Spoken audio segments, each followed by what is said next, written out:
Dalawang player na di nawawala sa mga ligang labas at commercial leagues ang ating matutunghayan sa laban na ito.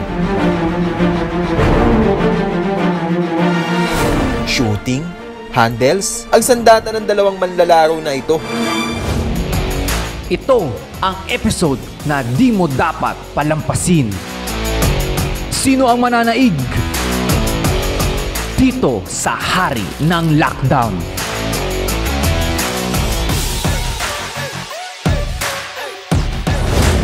Speed, bilis at shooting ang ating matutunghayan sa bagong episode ng Hari ng Lockdown. At nandito ulit tayo syempre sa private court. Yan, para masaksihan ang isa na naman pong one-on-one. Tama yan, no? So, ito ay isang private court, mga ka-hoopeks. At limitado lang ang ating mga tao dito. Isang mananalo pala dito ay mag-uuwi ng 5,000 pesos cash. At para makatulong din sa mga player na nawalan ng hanap buhay ngayong pandemic. Yan. So, huwag na natin patagalin, Chok. Kilalanin natin ang mga players ngayong episode. Let's go!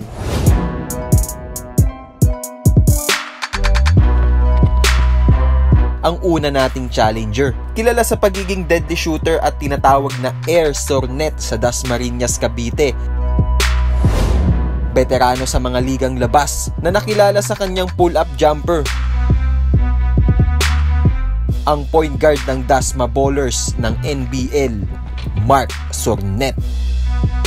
Naisipan ko pong sumali dito para rin po mapakita ko rin yung talent ko kasi yung mga nagtitiwala po sa akin. Mapatunayan din na di basta-basta yung Dasmariñas pagdating sa mga player.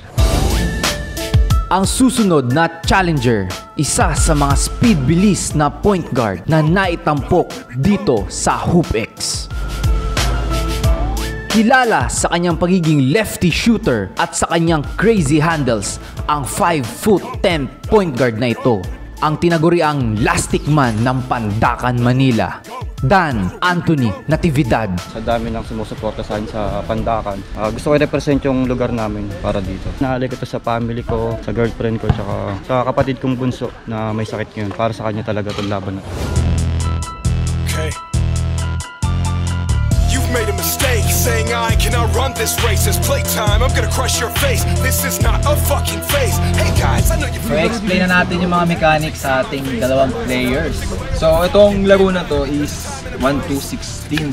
So, meron tong half-time. Unang maka-score ng 8, para siyang half-time, magpapahinga tayo ng 3 minutes. Ang mananalo dito sa challenge na ito, ang 1v1 challenge natin, ang mag-uuwi ng 5,000 pesos. Yan. So, yan. Good luck. Toss coin na agad tayo mga ka-HoopX. Heads. Tails.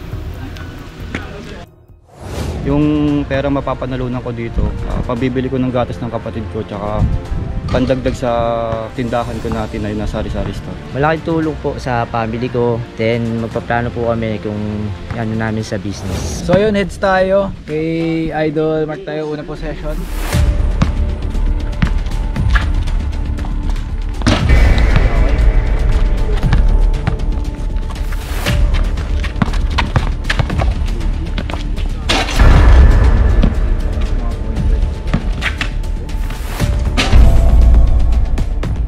Sa unang minuto ng ating laro, mukhang nagkakapaan pa ang dalawa nating challengers. Makikitang tinatansya ni Mark ang kanyang pull-up jumper dahil ito ang nakikita niyang advantage kay Dan para manalo sa larong ito. So itong si Mark, kilalang shooter talaga. Tapos itong si Natividad, yan, kilala sa pagiging malistik, bilis. Yan. So 2-0 agad tayo.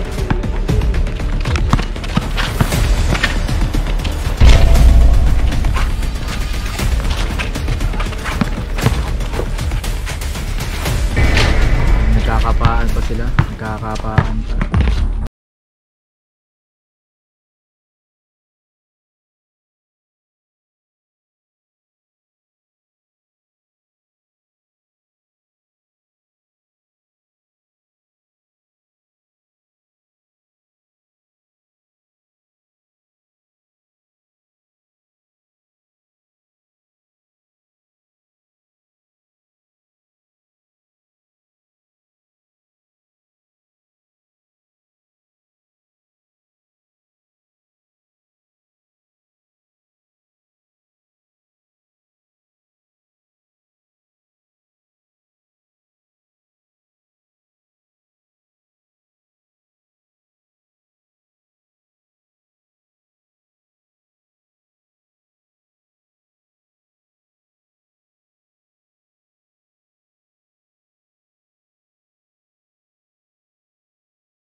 5'2", 5'2".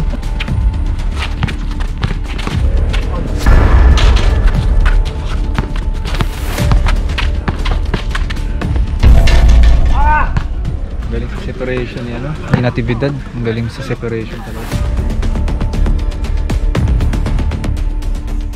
Samantala, aggressive itong si Dan sa pag-atake sa basket. Tinadaan niya sa bilis para makapwesto sa kanyang comfort zone.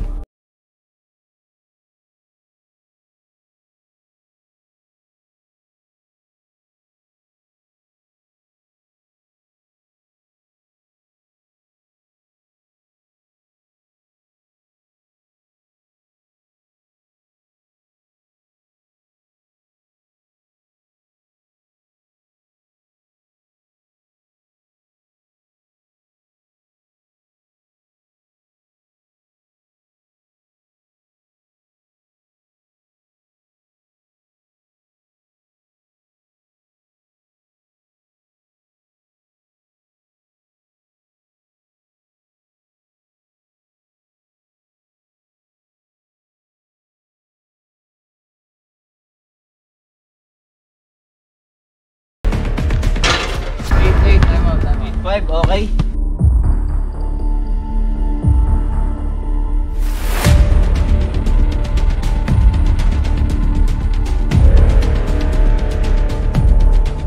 Magiging factor ang fatigue sa larong ito dahil sa init ng araw. Sobrang hirap kasi nga, sobrang tirik yung araw. Talagang palakasan na ng resistensya. Siguro kailangan nang higpitan yung depensa ko para makahabol ako sa score. Masyado mabilis, ganda ng footwork. Mahirap kalaban. First up po, alis nangangapapa ako sa ring. Sakto naman kahit pa paano tumatama na. Nakakapagod lang po talaga yung init. 8'5". 8-5. Simulan natin second half. Yan, dito na natin malalaman kung sino mananalo.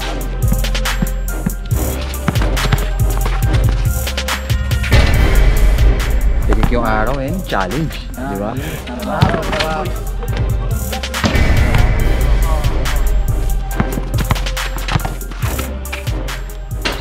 Favorite. 8-6 sa ating scores.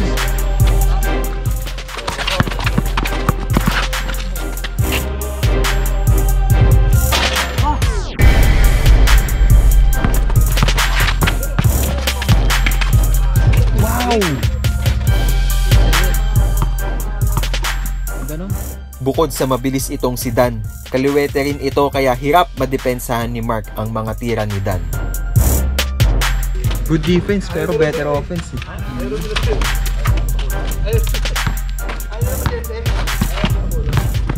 Nakita mo yung mga ano lang, baby lang yung jump shot. Yun, separation. All 8 tayo. All 8? Pwede mag time out Ayun yan, nandun. Dahil di kumukonekta ang kanyang shooting, sabayan ni Mark ang aggressive ni Dan sa basket para makakuha ng puntos.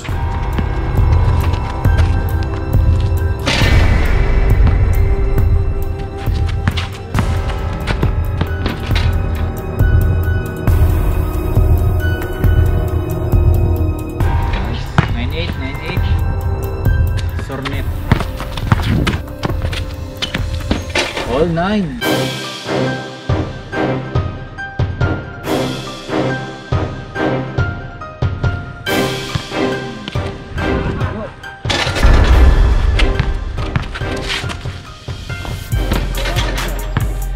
Ay, 10-9. All 10.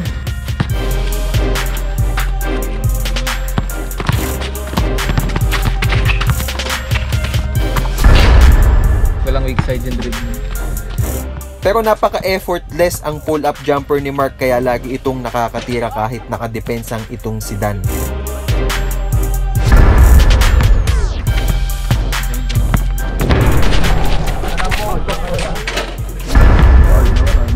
No count.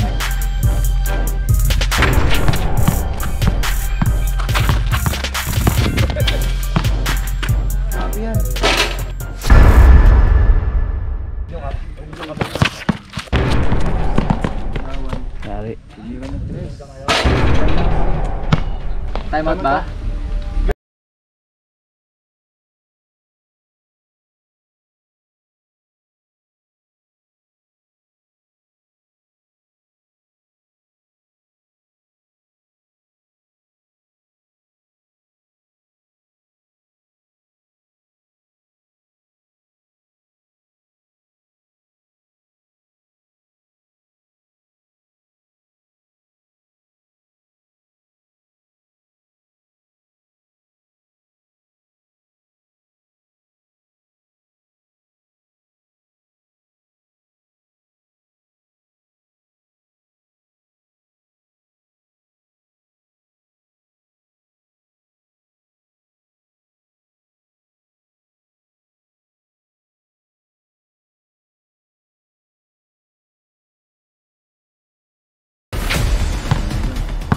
12-11. Umiinit ang laban.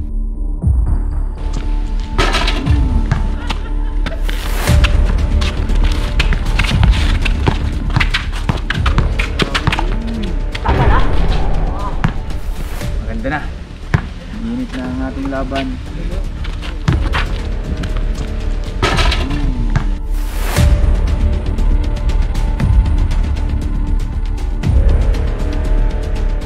$15-12 in favor of Mark. Last na.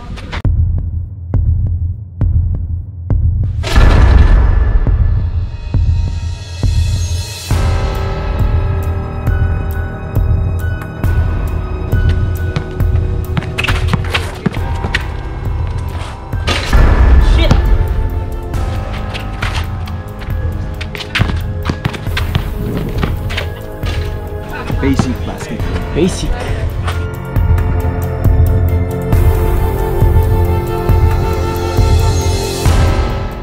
$15-13.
Yan, so ayan, natungayan natin ang mga matitigasing point guard. Mga speed bilis. Siyempre yan, award na tayo agad. So si Idol Sornet ang nanalo. So meron siyang 5,000 pesos ka Idol Sornet.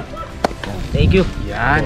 Maraming salamat. Tanungin natin sila kung anong naging experience nila at anong masasabi nila sa challenge natin. Masasabi ko sa challenge na to, sobrang hirap talaga.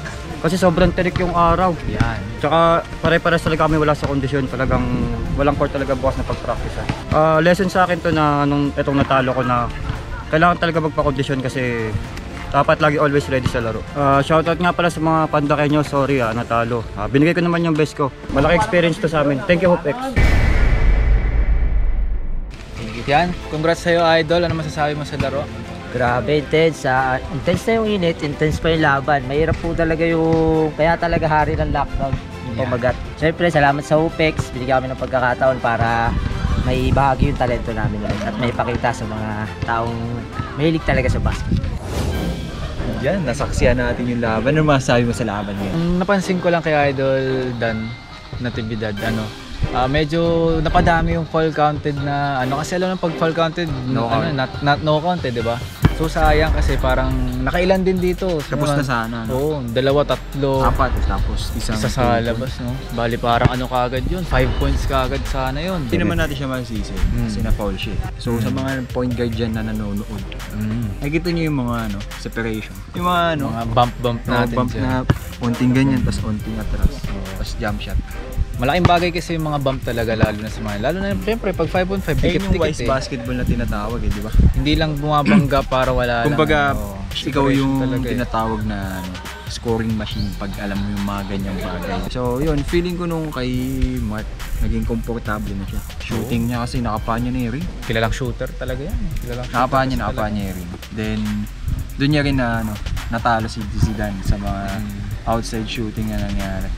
Pero good defense Oo. Isa rin yun sa mga technique para mahirap ka bantayan. Kasi pag jump shot ka tapos over the edge yung tiro mo, yung ganito. Yung iba kasi iniisip pangit yung ganito. Sa mga gusto maging shooter dyan, yan, di ba? Isang parang technique yan, di ba? Para mas mapadali kayo, di ba? Ito, bigyan natin ng mga kaupex natin na isang trivia. Si Steph Curry nagsimula talaga dito siya pumutukol. Dito. Tapos simula ng pinractice kaya yung shooting na dito na siya pumupukol dito. Galing, no? Gaya ni Klay Thompson, yung mga shooters natin. Klay Thompson, di ba? Over dito rin, over the head. Sobrang advantage na kasi yun, nakataas. Sumalo ka. Ganyan. Pakita natin. Dito mo ba? Dito. Oh, pwede ka tumira. So yun mga Kaupex, nasaksihan na naman natin ang mga speed bilis point guards. Ayan, syempre sana na-enjoy nyo po ang ating episode na to ng Hari ng Lockdown. Syempre madami pa po kaming ilalabas na ganyan. Kung gusto nyo pang may mga makitang player, comment down below nyo na agad. So yun mga Kaupex, till next episode. Peace! Shoutout nga pala sa 3S House of Shots Basketball. Please follow their Facebook page at 3S House of Shots.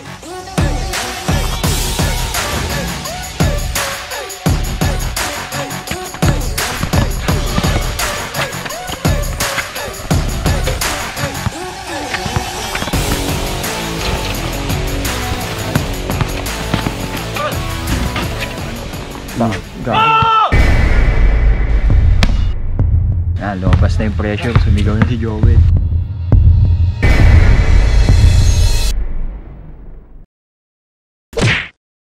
Shoutout po pala dyan sa mga taga Dasma, General Trias.